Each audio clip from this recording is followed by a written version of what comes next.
good evening po sa inyong lahat. This is our healthy reading, episode 105, May 25th hanggang katapusan na po ito ng buwan. So, sa lahat-lahat po na nagtatanong, mamaya po ho sagutin lahat ng mga katanungan nyo regarding sa karma. So, kukuha muna tayo dito ng isa and then, tignan natin kung makakagawa tayo ng live either mamaya or bukas. So, please do follow, like, and share.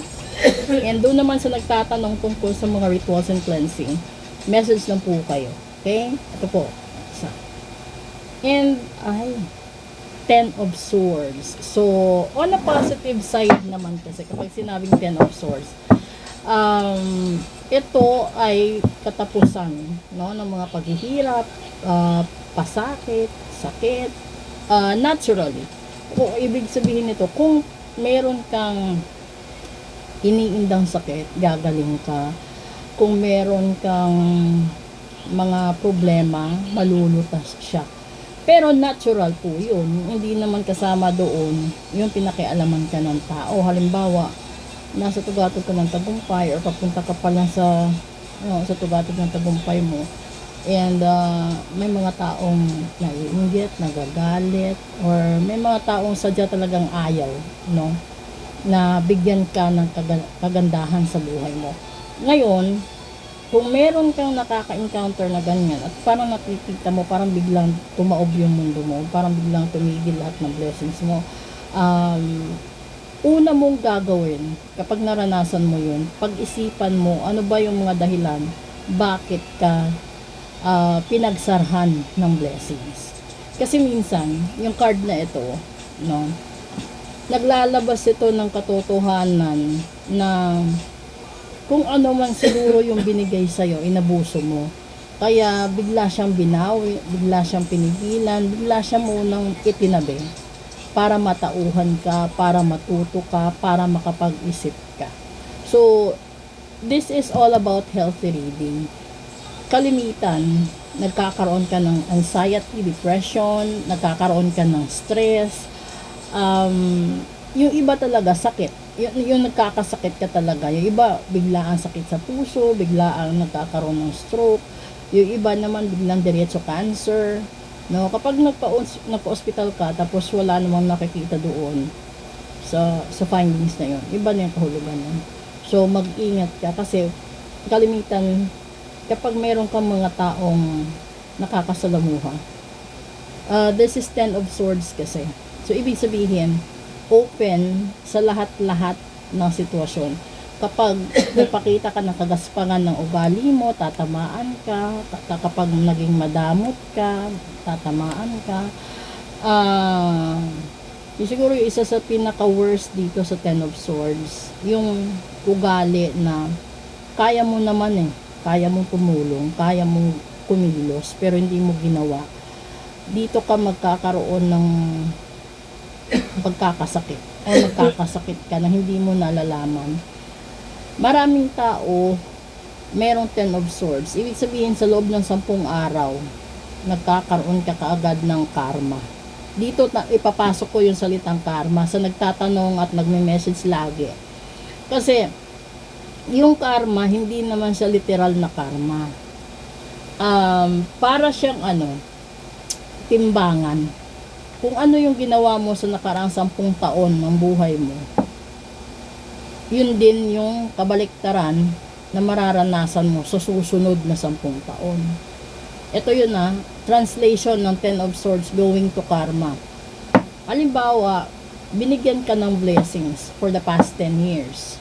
And then, naging mapanglamang ka, mayabang ka, naging mapang-abuso ka, lahat-lahat. Yung hindi mo iningatan kung ano yung blessings na binigay sa'yo for the past 10 years. Ibig sabihin, babaliktad mundo mo.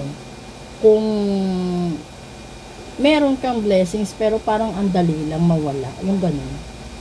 Parang parang kalusugan din. Na dati naman malusog ka, dati naman okay ka.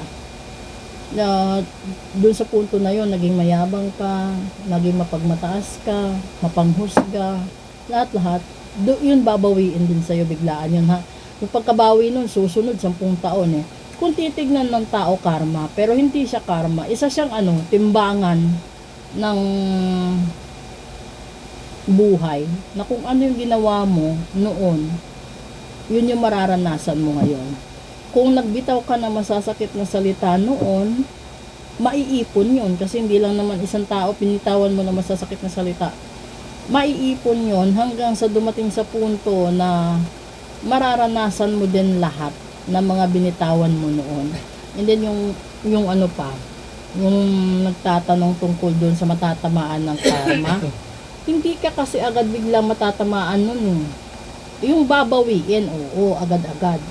That is the 10 of Swords. It will take just 10 days eh. Minsan, mataas na yung 2 linggo, babawian ka ng Panginoon. Hindi rin agad-agad, pero paunti-unti babawiin sa'yo. Ngayon, kung halimbawa,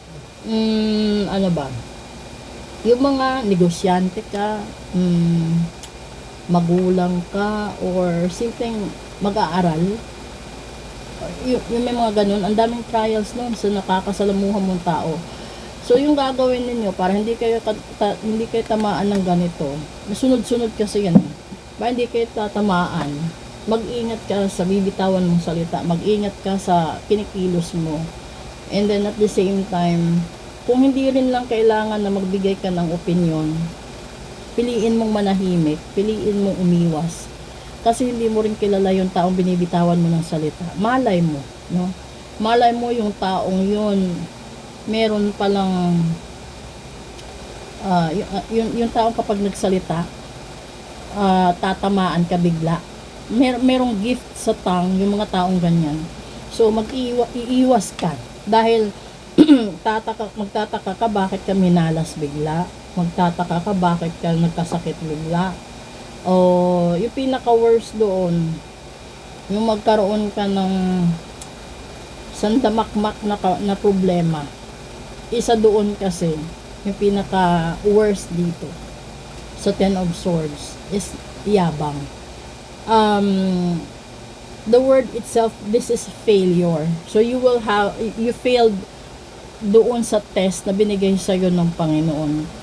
Yung para bang binigyan ka ng sapat binigyan ka ng sapat na sources, sapat na kalusugan, support galing sa family mo, support galing sa lahat-lahat ng taong nakapaligid sa'yo.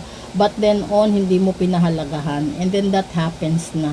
Yung bigla kang natumba na hindi mo alam saan galing lahat ng kamalasan sa buhay mo. Yung para bang dati naman, ang swerte-swerte mo, dati naman, ang gaan-gaan ng kalusugan, ang ganda ng takbo ng buhay mo, bigla kang minalas. Dahil dito yun. Sa 10 of Swords, knock down lahat.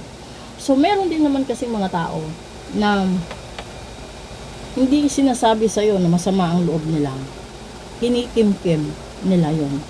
And then, yun yung pinakamasakit na karma. Kasi habang nasa puso niya yun at sa isipan niya, ikaw na tao na dala-dala niya yung sama ng loob, ikaw yung magsasuffer. Yung dinidiscuss ko, natural ito hindi pa ito pinapakialaman ng any rituals. This is a natural effect ng karma. Karma kung sasabihin niyo. But karma is round up lang. Kung ano yung ginawa mo for the past 10 years, yun din yung magiging feedback sa'yo ng panahon sa susunod din na 10 taon. So, kung hindi ka naging mabuti sa nakaraang 10 taon, huwag mong asahan na magiging maganda yung susunod na 10 taon mo kung wala ka rin namang ginawa para baguhin at hindi na mangyari ito sa'yo. Tignan natin yung bottom deck dito. This is the Ace of Swords. Ibig sabihin, magpakatotoo ka, aminin mo lahat-lahat para gumaan yung takbo ng buhay mo. And then the last sa likod nito, tignan mo, that's the 4 of Swords. So, kailangan mong manahimik, kailangan mong magpahinga, kailangan mong ihiwalay ang sarili mo dun sa lahat-lahat ng tao na nagbibigay sa'yo ng kamalasan. Mapapansin mo lahat swords dito sa bottom and then dito sa top. So, proceed tayo sa daily episode para alam natin kung ano tinutumbok. Good evening!